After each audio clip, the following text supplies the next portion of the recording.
titulares. Consejo de Administración Legislativa pide informe sobre juicio político a fiscal Diana Salazar. Empresa Municipal de Riesgos de Guayaquil firmó un convenio de alertas tempranas ante fenómenos climáticos. Cámara de Industrias propone reducir demanda de electricidad este mes de diciembre. Desarticulan banda que se dedicaba a robar cajeros en Guayaquil.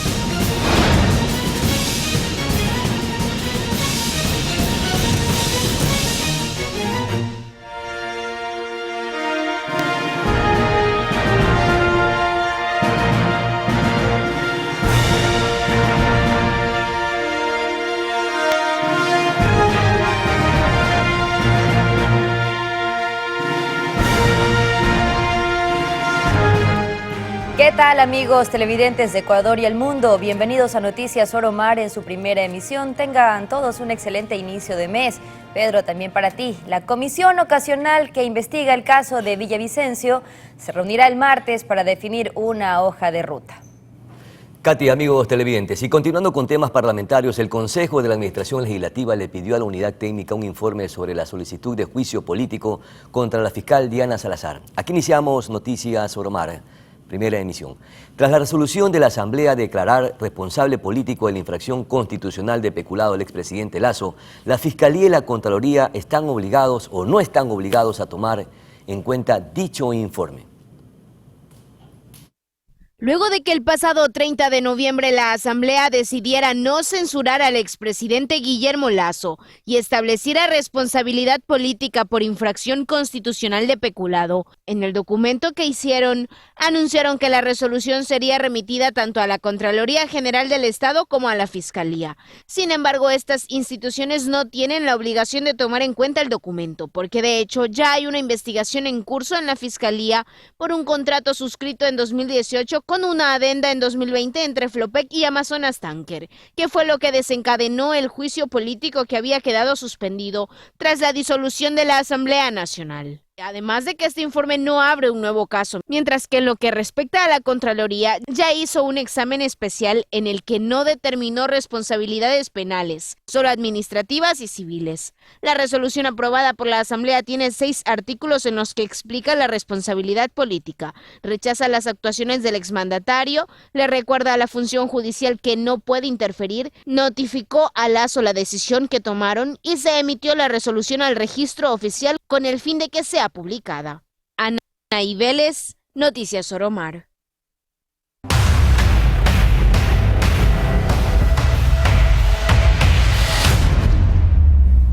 El Consejo de Administración Legislativa le dio tratamiento a la solicitud de juicio político contra la fiscal general del Estado, Diana Salazar.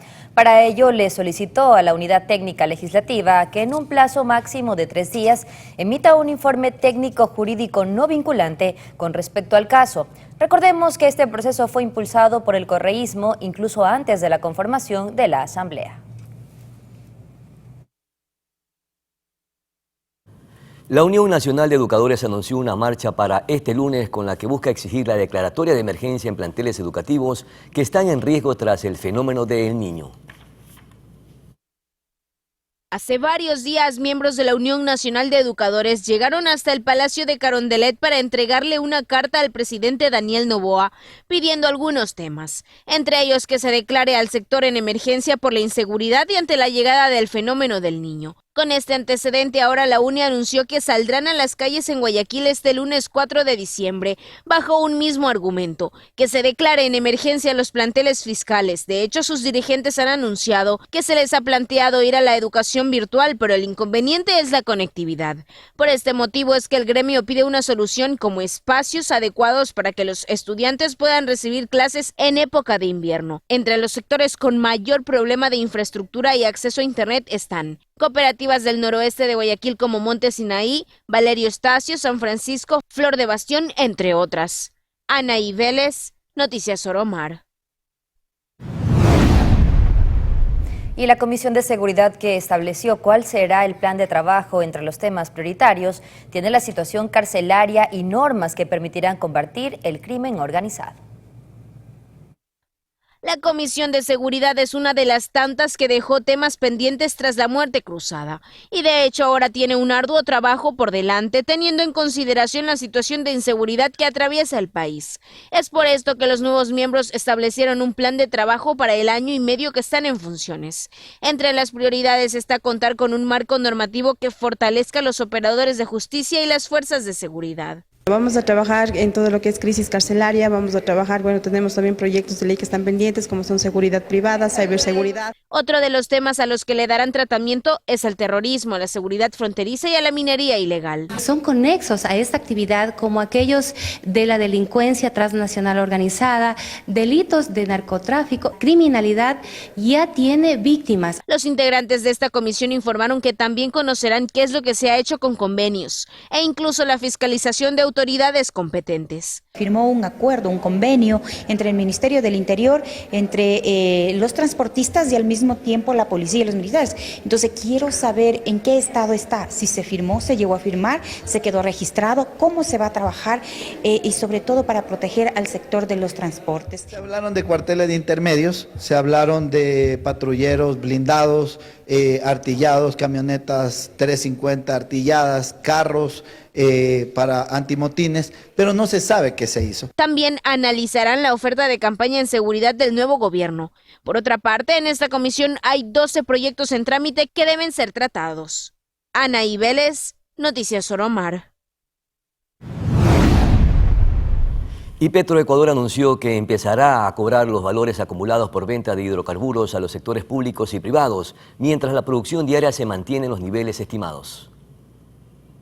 Más de 411.000 barriles de petróleo crudo y gas fue la producción de Petroecuador este 3 de diciembre. A decir de Reinaldo Armijos, gerente de la estatal, esta cifra se aproxima al 100% de los niveles estimados como meta de cumplimiento del último trimestre de 2023 para la empresa que tiene a cargo 25 bloques petroleros, de los cuales 22 están en la Amazonía y 3 en la costa, con lo que produce el 80% del petróleo de Ecuador. De hecho, Petroecuador no había sobrepasado los 400.000 barriles de crudo por día desde 2021 y según Armijos, desde el 30 de octubre se ha estabilizado la producción en ese número.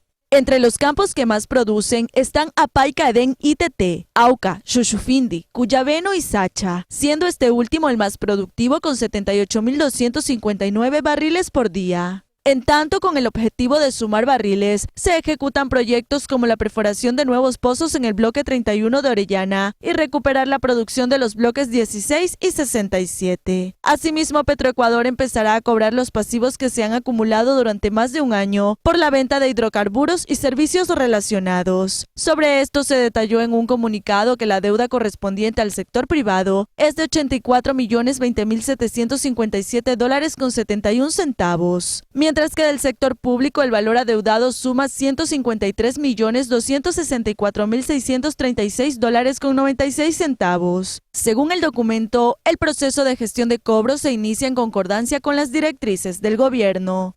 Tania Loor, Noticias Oromar. Mientras tanto, el gerente general de la empresa pública Petroecuador, Reinaldo Armijos, señaló que desde el 27 de junio al 30 de noviembre de este año, la empresa despachó un total de 530.101 galones de combustible Jet A1. Esto con el objetivo de atender la demanda de aerolíneas comerciales y privadas que operan el Aeropuerto Internacional Eloy Alfaro de Manta, ubicado en la provincia de Manabí. Además, especificó que el despacho promedio de este combustible por día es de 3.389 galones.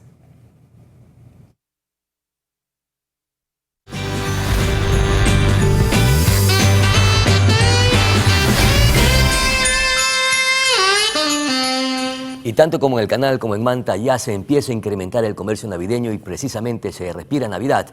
Los ciudadanos van en busca de diferentes artículos mientras los comerciantes aspiran a vender más a medida que avancen los días. Llega la época navideña y con ello el movimiento se vuelve más intenso en los sectores comerciales. Los nacimientos, disfraces, la ropa para las fiestas y los juguetes de los niños son los principales artículos que se compran en Nuevo Tarqui y Manta, donde los ciudadanos aprovechan los primeros días de diciembre. Sí, ropa para niños, más que todo para adultos. Unos detalles para el árbol, ¿no? Por decir, los lazos, las coronas de viento.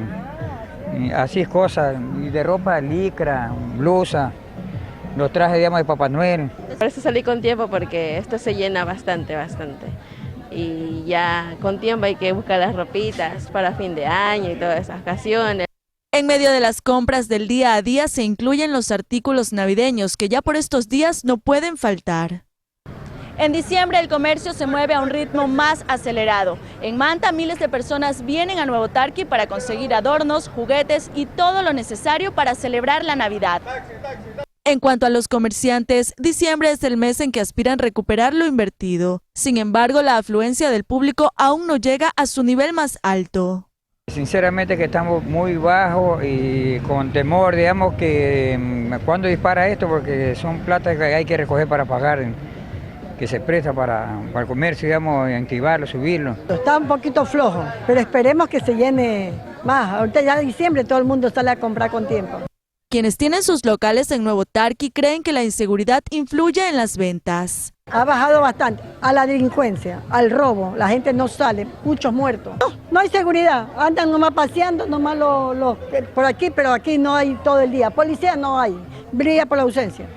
Aún así hay quienes tienen esperanza que en las siguientes semanas de diciembre, Nuevo Tarqui se llene de compradores por la Navidad. Por eso planean mantener abiertos sus locales hasta pasadas las 8 de la noche. Tania Loor, Noticias Oromar.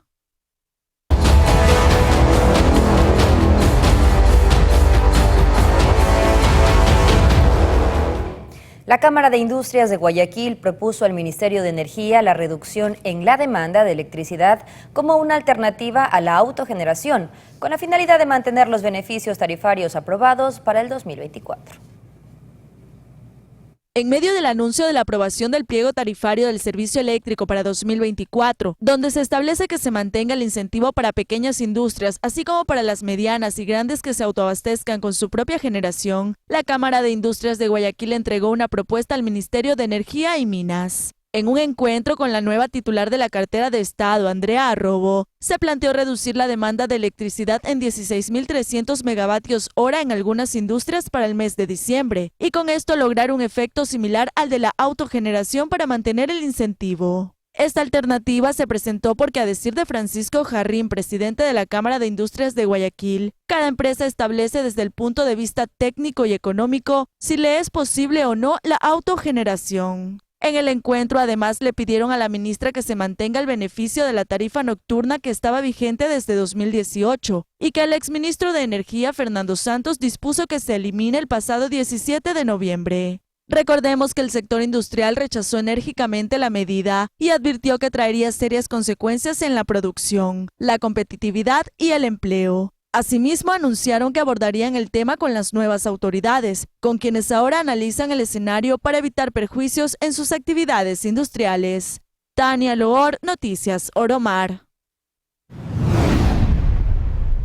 La empresa pública municipal para la gestión de riesgo y control de seguridad de Guayaquil, Segura EP, y el Centro Internacional para la Investigación del Fenómeno de El Niño, CIFEN, firmaron un convenio de cooperación técnica científica para preparar acciones ante fenómenos climáticos. Esta alianza permitirá obtener alertas tempranas para planificar y coordinar acciones de prevención y respuesta frente a eventos como el fenómeno de El Niño. Una vez firmado el acuerdo, los equipos técnicos de ambas instituciones trabajan en el análisis de datos.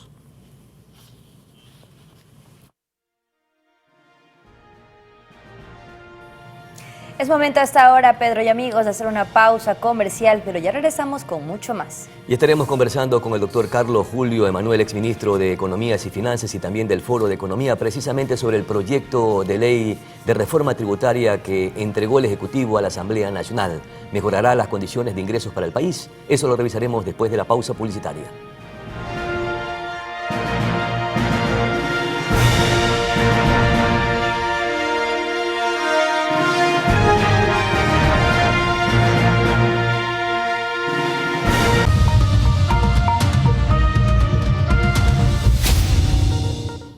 Y en estos precisos momentos nos acompaña el doctor Carlos Julio Emanuel, ex ministro de Economías y Finanzas y también miembro del Foro de Economías y Finanzas en nuestro país. Con él precisamente vamos a abordar el proyecto de ley de reforma tributaria que envió el Ejecutivo a la Asamblea Nacional, si esto le permitirá precisamente al Estado mejorar las condiciones de ingresos para el país. Muchísimas gracias, mi querido doctor Carlos Julio Manuel, por atender esta conversación. No se implementará aumento de tributos, de acuerdo a lo que se ha anunciado por parte del presidente del Ecuador, Daniel Noboa, pero sí incentivos. ¿Esto permitirá mejorar las condiciones de ingresos para el Estado? Bienvenido. Muy buenos días, Clotario. Buenos días a toda su audiencia. Mire, comienzo diciéndole que el problema que intenta enfrentar esta reforma tributaria es un problema de orden financiero. El problema financiero del Ecuador es grande, pero ese no es el principal problema del Ecuador. El principal problema del Ecuador es económico. Una economía que no crece, una economía que tiene desempleo, subempleo, pobreza, y como resultado esto tiene un problema enorme de delincuencia y criminalidad. No se resuelve solamente con el tema financiero, porque hay que tener claro que el problema financiero es el resultado de un mal manejo económico. Entonces, si usted sigue analizando los efectos o las consecuencias, o tratando de mitigar las consecuencias y no ver cuál es el problema original, usted no va a resolver absolutamente nada. Y le digo esto porque en los últimos 16 años, Clotario, se han puesto en vigencia 16 reformas tributarias. Últimamente, pues el gobierno... ¿Y ninguna ha resuelto el problema original? No lo resuelve porque es como decir, yo voy a curar al enfermo atacando la fiebre. Pues la fiebre es un síntoma que hay que de alguna manera tratar de mitigarlo, pero el problema es mucho más allá, pues. ¿Qué es lo que causa la fiebre? ¿Qué causa el déficit fiscal? ¿Qué causa el desempleo? ¿Por qué no hay plata en los hospitales? ¿Por qué no hay dinero para los chalecos de la policía o para equipamientos o para inversión pública? Porque la economía no crece. Y si usted ve las cifras, Clotario, desde el año 2018 hasta la fecha, la economía ecuatoriana prácticamente está estancada. No hay crecimiento. Este año, según el Banco Central, la economía crecerá el 1,5%, pero es exactamente la misma tasa de crecimiento de la población, de manera que es como marcar el paso en el propio terreno. No estamos resolviendo el problema de fondo, que es cómo hacer crecer la economía, y ese proyecto está en la línea de los proyectos anteriores, del que presentó Lasso, de los 2 que presentó Moreno, de los más de 10 que presentó. No hay nada nuevo. Hay algo que sí preocupa, doctor Carlos Julio Manuel, es que, de acuerdo al presidente Daniel Noboa, esta reforma tributaria espera recaudar más o menos 900 millones de dólares. Sin embargo, de acuerdo a estos datos, y precisamente del Foro de Economía y Finanzas del país, que a través de este proyecto reformatorio prácticamente perdonarían a los deudores con más de 1.200 millones de dólares de deuda. Es decir, que hay que replantear este proyecto de ley. Necesariamente no es el adecuado para sacar al país de la situación económica y darle ese crecimiento económico que tanto aspiran quienes manejan estos temas macroeconómicos en el país. Totalmente de acuerdo. Este proyecto parece haber sido elaborado por las mismas personas que elaboraron los anteriores, que están pensando en cómo hacer para aumentar un poquito las recaudaciones. Y esto de las remisiones tributarias que usted menciona está en todos los proyectos anteriores. Perdonar el pago de intereses, multas y otros recargos tributarios para que la gente pague el capital. Bueno, yo digo, si no lo han pagado hasta ahora, no lo pagarán y seguirán aguantados, pero el Estado pierde una enorme cantidad de recursos. No funciona así la economía. ¿Y a quién se beneficia precisamente con la exoneración? Porque esta remisión de intereses es justamente perdonar los intereses a quienes tienen abultadas deudas o que son morosos. En este caso hay deudores pequeños y deudores grandes, de las grandes economías. Ellos son los más beneficiados probablemente de esta remisión de deudas, de intereses, recargos y multas.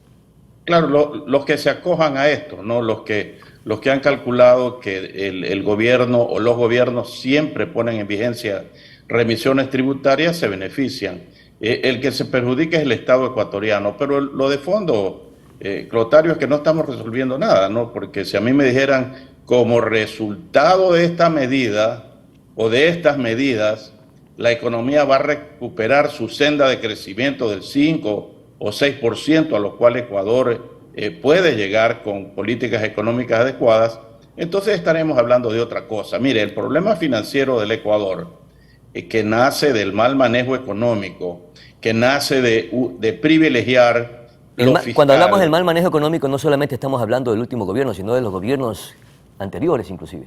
Pero por supuesto, pues sí. Vea, solamente para hablar de los dos gobiernos anteriores, quienes han manejado la economía, el señor Martínez, el señor Cueva y todos los demás que han estado manejando el Ministerio de Finanzas, han adoptado exactamente la misma política. Solo les interesa que el Estado tenga recursos para, eso sí, jamás dejar de pagar puntualmente la deuda pública. Tanto es así que en el programa de gobierno del expresidente Lasso, uno de los objetivos fundamentales de ese proyecto era ganarse la confianza de los acreedores externos. Nunca antes se ha visto un objetivo de esa naturaleza en un programa de gobierno. En lugar de que diga, quiero ganarme la confianza de la gente, de la que votó por mí, claro, de los sectores más vulnerables, no. Ganarse la confianza de los acreedores externos.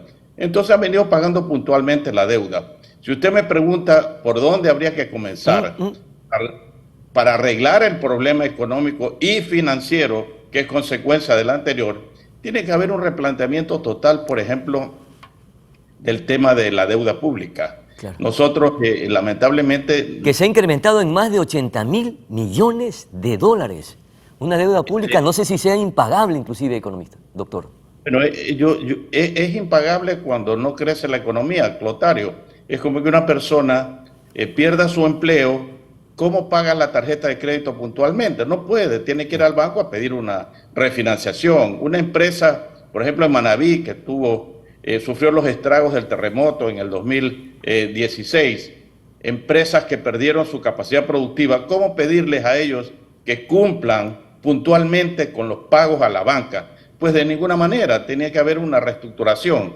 Un país, ya estamos hablando del Ecuador, que no crece por las razones que fueran, yo digo que es por la pésima política económica implantada ya por muchísimos años, no puede pagar la deuda. Entonces, no es que la deuda ha crecido en 80.000 millones de dólares, es que la deuda actual es de 80.000 millones de dólares.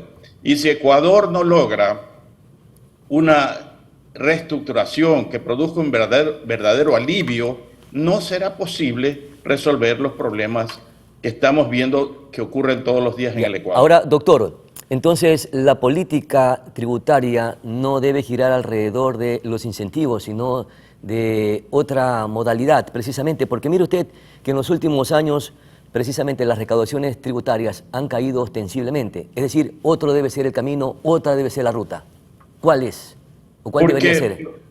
¿Por qué no van a caer, pues, Clotario? Si la actividad económica decae, la gente paga impuestos en función de lo que gana. Si una economía no crece, quiere decir que hay sectores productivos severamente afectados, que hay personas que están en el desempleo. 7 de cada 10 ecuatorianos tienen un empleo adecuado. ¿Por qué esa gente va a poder pagar impuestos si no tiene cómo consumir, pues si no tiene ingresos? Por eso le digo, el problema de fondo de la economía ecuatoriana es su bajo crecimiento. Yo espero que el gobierno presente una ley que busque crecimiento económico y espero que, como lo dijo el actual presidente en Estados Unidos, si no logra un verdadero alivio de la deuda, Ecuador puede caer en una moratoria en un año, más o menos, porque no hay capacidad de pago y eso pues definitivamente hay que evitarlo, ¿no? Y ante las condiciones económicas que atraviesa el país, mire, por ejemplo, tenemos un déficit de más de 6.000 millones de dólares y una deuda pública que rebasa los 80.000 millones de dólares. Necesitamos entonces inmediatamente ir en busca de las multilaterales crediticias para lograr un alivio, ¿o hay otra ruta, otro mecanismo? No hay otra ruta. Cuando los países están severamente endeudados, lo que tienen que hacer es buscar un alivio a través de una reestructuración inteligente, no como la que hizo Richard Martínez en el gobierno de Lenín Moreno, que inclusive prepagó deuda para ganarse la confianza de los acreedores externos, o como en el gobierno anterior, que se ha venido pagando cumplidamente la deuda. Claro, si usted tiene como norte, como objetivo, pagar la deuda, usted se olvida de todo lo social y se olvida de que hay una enorme cantidad de demandas insatisfechas de la población que tienen que ser atendidas. Mire, la misma ONU reconoce que las deudas públicas están ahogando a los países de América Latina, el reconocimiento de un organismo internacional. Si esta reforma tributaria que está planteando el presidente Daniel Noboa y que la ha presentado ante la Asamblea Nacional no es la adecuada para darle ese crecimiento económico y por lo menos para paliar medianamente la crisis económica y financiera por la que estamos atravesando los ecuatorianos, ¿cuál debería de ser la política tributaria y no debería ser entonces aprobada y más bien debe ser modificada o rechazada por la Asamblea Nacional, doctor Carlos Julio Manuel? Lo que ocurre es que, como ya le dije, se han presentado 20 reformas en los últimos 16 años que son prácticamente iguales y no hemos resuelto el problema. Usted sabe perfectamente bien que si usted sigue haciendo las cosas de la misma forma, no va a esperar resultados diferentes. Lo dijo hace mucho tiempo Albert Einstein y es una verdad irrefutable. Entonces tiene que haber un cambio y ese cambio tiene que comenzar por algo. Repito que lo dijo el presidente en su reunión en Estados Unidos ante el Fondo Monetario, que requeríamos un alivio porque si no Ecuador entraría en una moratoria. Es tan sencillo entender eso. Le vuelvo a decir, yo no soy partidario de moratorias, de cesación de pagos, no. Yo soy partidario de una reestructuración, de un acuerdo amigable entre los bancos, los acreedores y el Ecuador. Pero si no logramos eso, va a llegar el momento que el Ecuador va a decir no tengo cómo pagar. Como ocurre, le dije hace un momento, pues una persona que perdió su empleo o una empresa que perdió su fábrica por causa de un terremoto. Es decir, que los incentivos que está implementando o incorporando en este proyecto reformatorio de ley el gobierno de Daniel Noboa es básicamente como una especie de propuesta empática con el país y ese no debería ser el camino. ¿Debería de ser entonces gravar más impuestos? Para nada. Ecuador está sobresaturado de impuestos.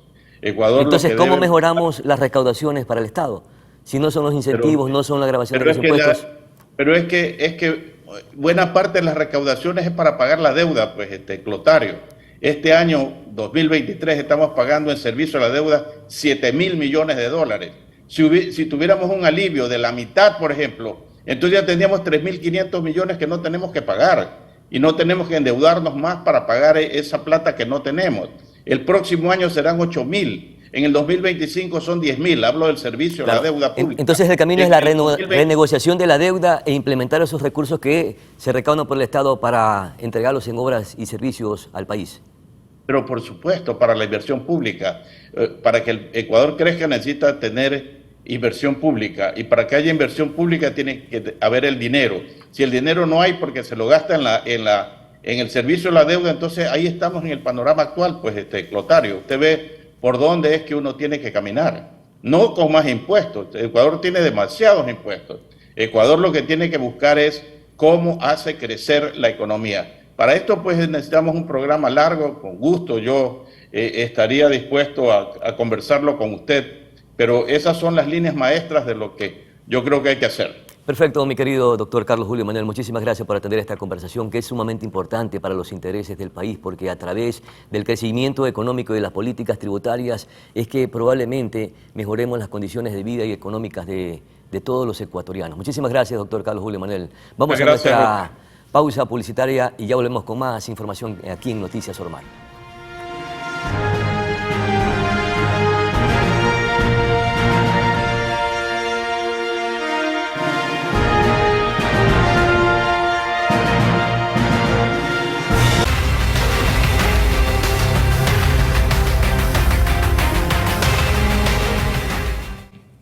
Seguimos con más, amigos televidentes. Les contamos que la tarde de este domingo 3 de diciembre se registró una balacera en los exteriores del Mall del Pacífico en Manta.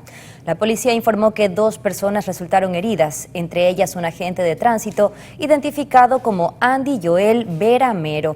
Las detonaciones de arma de fuego alarmaron a los ciudadanos que se encontraban dentro del centro comercial, provocando que algunos salieran corriendo.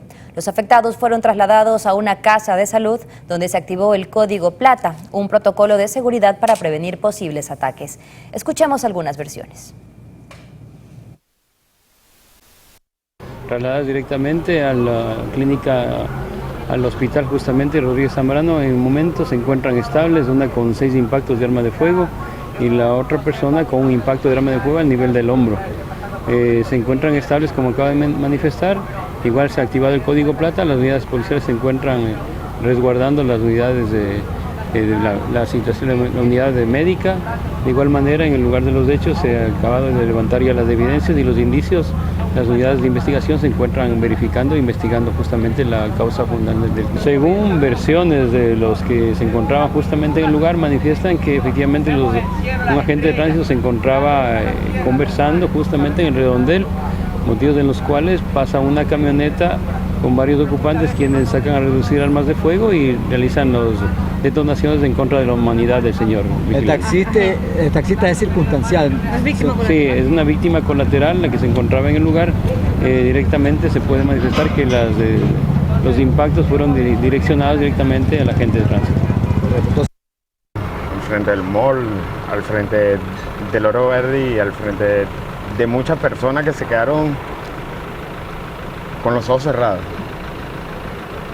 con las lágrimas en los ojos, porque eso es lo que a muchos les entristece, que nos maten un familiar, que estemos viviendo una inseguridad que realmente la policía tiene que ponerse al pie y a la marcha, y el presidente Noboa, pero desde ya, ponerle la pata encima a todas estas bandas organizadas que realmente nos están dando patada a día.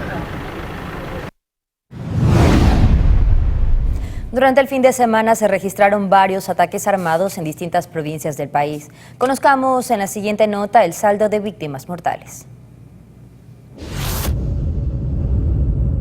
En los exteriores de un centro comercial ubicado en la avenida Nicolás Lapenti en Durán, provincia de Guayas, varios sujetos abrieron fuego con su arma para acabar con la vida de 5 personas. Según se dio a conocer, las víctimas eran miembros de una cooperativa de mototaxis. Hasta el lugar llegó personal policial y forense para cumplir con el levantamiento de los cadáveres y recolectar los indicios del ataque. Según los uniformados, el hecho violento se habría producido por la negativa de pagar una extorsión. Y en un caso similar, pero en otro punto del país, concretamente en el cantón Quevedo, provincia de Los Ríos, 6 personas murieron y otras 2 quedaron heridas tras un ataque a balas. Sujetos armados que se movilizaban en una camioneta doble cabina llegaron hasta el sector Valdramina Alta y asesinaron a los ciudadanos que estaban conversando en el exterior de una despensa. Según se ha dado a conocer, 3 de las víctimas pertenecían a la misma familia. Los 2 heridos fueron trasladados de emergencia a una casa de salud y hasta el momento permanecen con pronóstico reservado. De manera preliminar, las autoridades apuntan a que el ataque iba dirigido a una de las víctimas, ya que tenía antecedentes penales por robo y asociación ilícita. Y en Portoviejo, capital de Manabí, se produjo otro ataque armado que cobró la vida de 2 personas y dejó a otras 3 heridas. Según información policial, un motorizado llegó hasta un evento público en la parroquia San Pablo. Sin bajarse del liviano vehículo, el sujeto disparó en reiteradas ocasiones en contra de un grupo de personas. Tras la ráfaga de proyectiles, 5 ciudadanos resultaron heridos, por lo que fueron trasladados hasta el hospital Verdi Ceballos, en donde se confirmó el deceso de 2 de ellos, mientras que los otros 3 afectados permanecen con un estado de salud estable. María Emilia Vera, Noticias Oromar. Por otra parte, la Policía Nacional ejecutó varias tareas de inteligencia en la ciudad de Guayaquil. Una de ellas fue desarticular una banda dedicada a robar cajeros automáticos. Conozcamos cuál es su modus operandi y cuántos detenidos hay.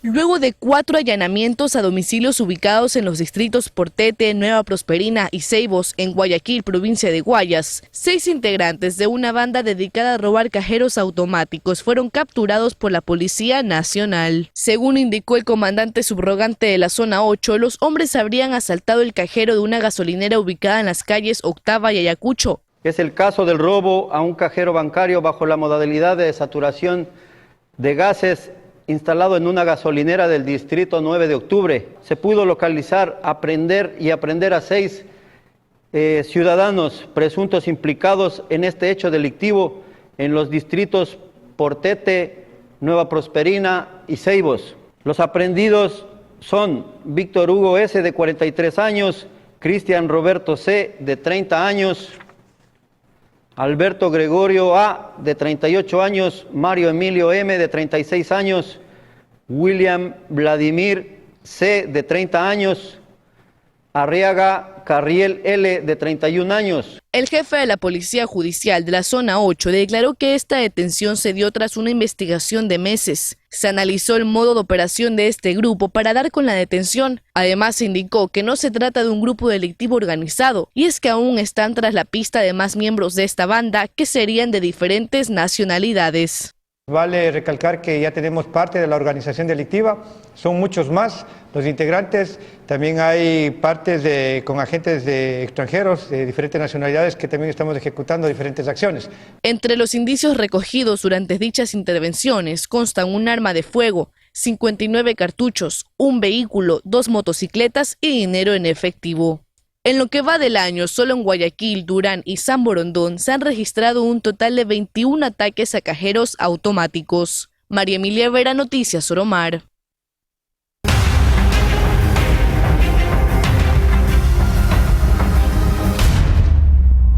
La Policía Nacional ejecutó tareas de gestión investigativa antidrogas en la provincia de Imbabura que permitieron retirar cientos de kilos de droga de circulación.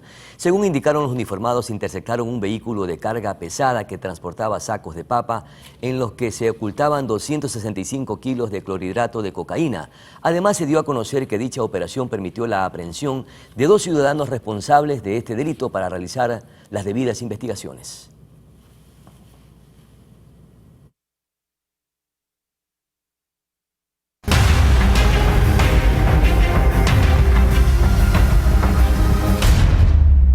Y ahora nos vamos a la urbe porteña, pero ahora pasamos al sector de Guayacanes, donde sujetos a bordo de un vehículo intentaron robarle a un conductor. Afortunadamente, este reaccionó rápido y aceleró. Los moradores del sector aseguran que todas las noches andan rondando en un SPAR escoltados por motos, dando cacería a las personas que llegan en sus vehículos.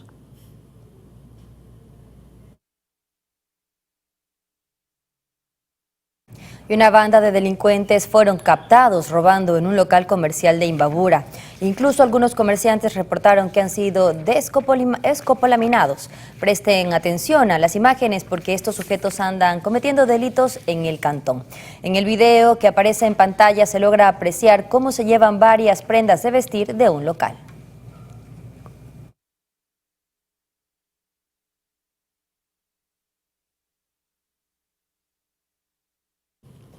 Y ahora pasamos a Santo Domingo de los Áchilas, donde varios ciclistas fueron víctimas de la delincuencia. En las imágenes que nos han facilitado la producción, se logra observar cómo el individuo revisa a sus víctimas hasta más no poder e incluso se lleva una bicicleta. Miren las imágenes.